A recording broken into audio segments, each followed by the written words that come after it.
Hey, what's up, everybody? Fred Minnick here, and today I'm going to review the latest from Heaven Hill, the Parker's Heritage, a 10-year-old rye whiskey, a part of the crazy limited edition drops that happen in late August, early September through early November. We kind of call this like the allocation, time frame.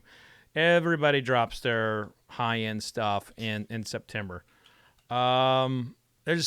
I could tell you there's a lot of reasoning for it, but I frankly think that it's probably gearing up for the holidays because it takes so long to get things into distribution. But also, is there a better time to drink whiskey than in September through December? I just think the fall through the winter is just it's the best time to sip whiskey. Now, granted, I love whiskey all year round naturally, but I think that's my favorite time of year to sip it. What's your favorite time to sip whiskey other than every day? But I would love your favorite time of year. In the comment section, let me know. Now, a couple things before I get into the review. Go ahead and crack that for a second. One, I want you to check out this charity, the hoodie I'm wearing here. This is called Barrels for Hope, and it's an organization that is doing some great things through barrel picks. So check them out. I'll drop a link in the comment section. Now, before we get into the review, I'm gonna give you a little history about American rye whiskey and where Kentucky falls in it, and Heaven Hill, and where they kind of fall into the story of American rye whiskey. And first, I want to tell you about the guy that this is named after. So this is named after Parker Beam. Parker Beam passed away a few years ago from ALS. I wrote a story about him. In his final days, I spent a lot of time with him while he was suffering from ALS, where he could do nothing anymore. He couldn't move. He couldn't, he couldn't even feed himself. But God, he was so spectacular. He was so special, and he was everybody's favorite person to hang around in like the distilling community. Like Jimmy Russell loved hanging around him. Jim Rutledge, even to this day, you ask Jim about him, Jim will start, tearing up. I mean, Parker was that special to everybody who ever shook his hand. And I considered Parker to be one of my mentors in understanding the processes of whiskey and like what it means to be in the whiskey community. One of the stories I want to share with you about Parker, and I apologize if I get this wrong in any way, Larry Cass, but it's a story shared to me by Larry Cass, who is a longtime PR director and kind of Parker's right-hand person. And they were gearing up for an event called Whiskey Fest. Whiskey Fest, of course, is everywhere now.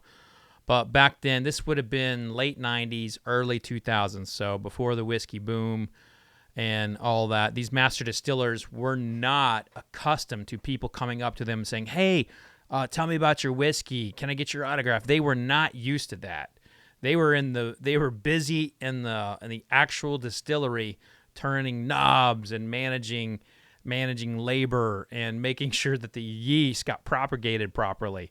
This is what they did, and they would spend more time hammering with a wrench to get something fixed than they would on the road doing marketing. They didn't do marketing at all, and Parker Beam did not understand why anybody would come around and want to talk to him about the whiskey he made, or even want to know what the mash bill was or how the yeast was made. He did not understand. He didn't comprehend it in the very beginning. So he's like looking around, and he asks Larry Cass, like, don't these people have jobs? I don't know why, but that story's always cracked me up. Just imagine like one of the goats of American whiskey, like looking around the room, not actually like comprehending like the moment that he's in, and he's just like, don't these people have jobs? They're just drinking whiskey. And he would later, I'd later witness Parker stand there in front of like a couple hundred people signing barrel heads, bottles, things like that. He was just he anybody who came up to him would just, they would love him. And so if you have a Parker Beam story, drop it in the comments.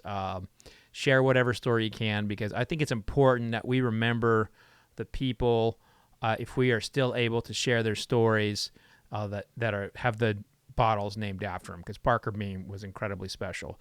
Now, it's important to note too that Heaven Hill donates money from these bottle sales to the ALS Foundation. Now, the story of American rye whiskey. So rye was really our country's first. It really was our country's first whiskey. So bourbon did not become a thing until the late 1700s, early 1800s. And a lot of that, it was because the English discouraged the distillation of corn. They wanted us to make whiskey with things that they could control better, like rye and molasses. So they were very much encouraging people to make whiskey with rye and make rum with molasses. They also wanted corn to be used for food. And so rye could arguably be America's spirit if it had the backing and if it continued. But the fact is that growing rye is a lost moneymaker for farmers. So even way back then, like corn has always been a more profitable grain to grow. And so we are at the mercy of where the farmers can make money. And they can make a hell of a lot more money growing corn than they can rye. In fact, today, rye in the United States, the majority of it's grown in the Dakotas. The rest of it's actually imported either from Europe or Canada. That's used in whiskey. The majority of rye in America is used as a cover crop, which means it's kind of there to compete against weeds in the rows of corn. But rye whiskey was a powerful thing in the 1800s. It was such a dynamic drink that it became like the staple of Pennsylvania. Pennsylvania and Kentucky bourbon had this rivalry long before Tennessee was really known to be kind of competitive against Kentucky. The Pennsylvania rye distillers would say, our rye is better than your bourbon, and they would have taste-offs all over the country, most notably in Washington, D.C. with their politicians. Now, this would go on for some time, but the rye distilling community did not really recover that well from Prohibition. And there were Maryland distillers and Pennsylvania distillers who survived, but they did not carry on well. And when vodka came out, they basically just... as the brown liquor craze died and went to white spirits, Pennsylvania rye never really recovered, and a lot of those brands just died. Rittenhouse being one, Michter's later on in the late 80s, which would be acquired by Chatham Imports, and it is what it is today. Pikesville is another. You had Old Overholt is another one, which is now owned and operated by Beam. But you had all of these iconic brands that just died. But the big reason why Kentucky bourbon distillers were Kentucky bourbon distillers is because they knew how to make bourbon really well.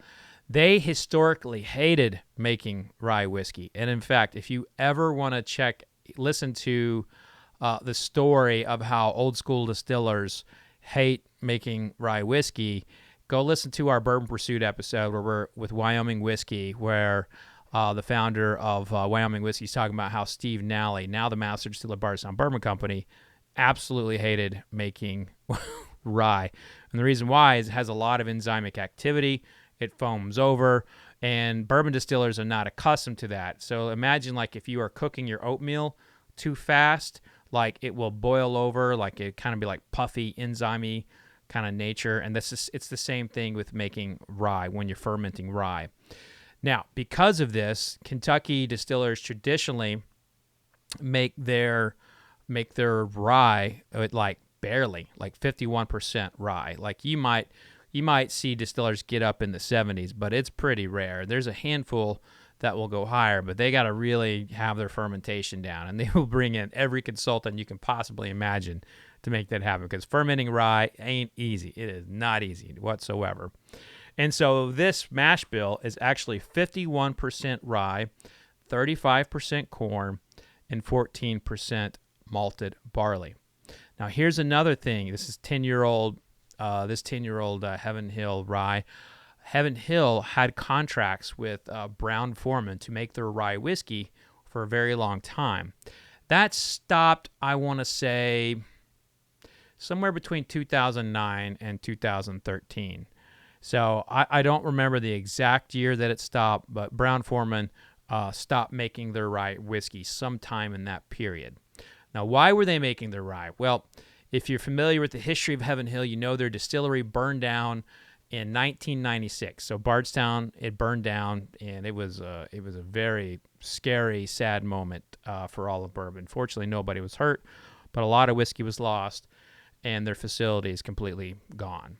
And all the distilleries stepped up to help them, and Brown-Forman stepped up to help them make whiskey. And they did such a great job with the rye. They're just like, hey, after they purchased Bernheim, they're like, hey, why don't you just keep making a rye? So they kept making rye whiskey over there for a while. So that's a little bit about the history of rye and a little bit about the man behind it.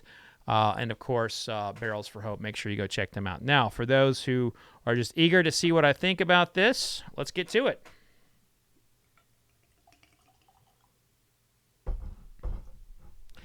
So 10-year-old, 128.8 proof.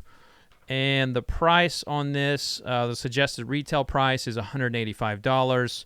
But let's be candid, any of these limited edition products that come out today, they are not going to be, they're not going to be at SRP most likely. If you find them at SRP, grab them and thank your lucky stars. Okay, so this smells very spicy, a lot of pepper. Lots of pepper, then kind of like a back end of sweetness. Don't really quite know what that sweetness is. It's a different kind of sweetness. Maybe a churro. So it's churros are like a cream-filled churro. Those usually have cinnamon sprinkles on them. So it's a sweetness, but there's some spice there. So sweet and spice with a lot of spice.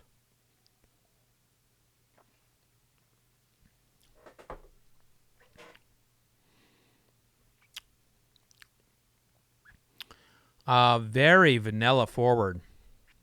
So going back to that churro, like that creamy center of a cream-filled churro, it's usually like a vanilla kind of flavor, but it's cream. So if you say like a vanilla cream, that's what this reminds me of. You can maybe say a vanilla cream puff. Basically, two things that, will go straight to your hips if you eat them. I mean, my God, I'm already feeling 20 pounds heavier just even thinking about those two lovely things.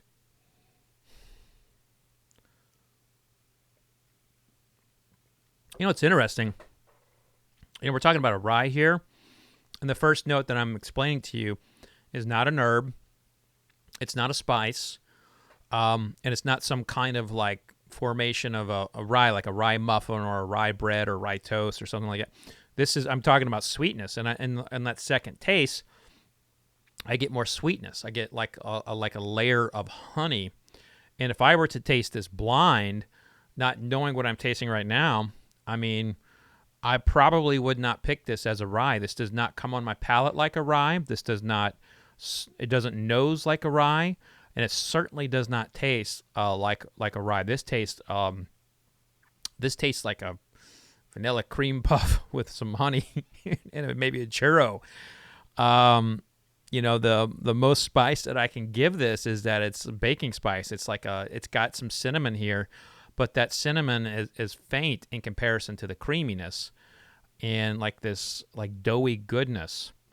And the other thing is like as it's finishing, the flavor is very, very intense and it stays there, but there's not a lot of graduation of it. It's kind of like staying as that one type of flavor.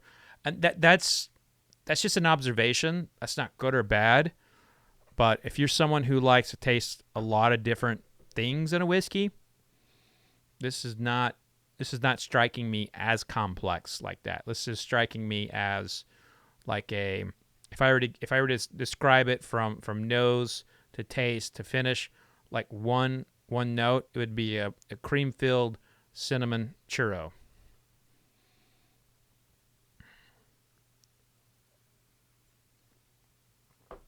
But if you're looking for some of the other things that you get in Legacy Rise, I'm not finding that here. On the third taste, I'm getting a little bit of tobacco, a little touch of leather, but not a lot after that.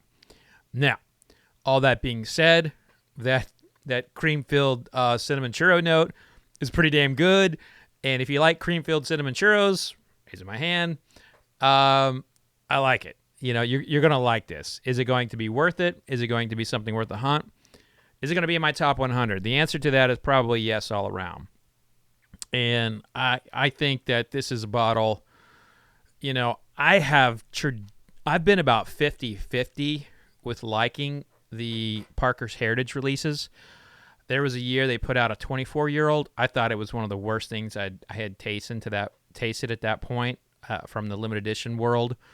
They put out. I didn't like last year's.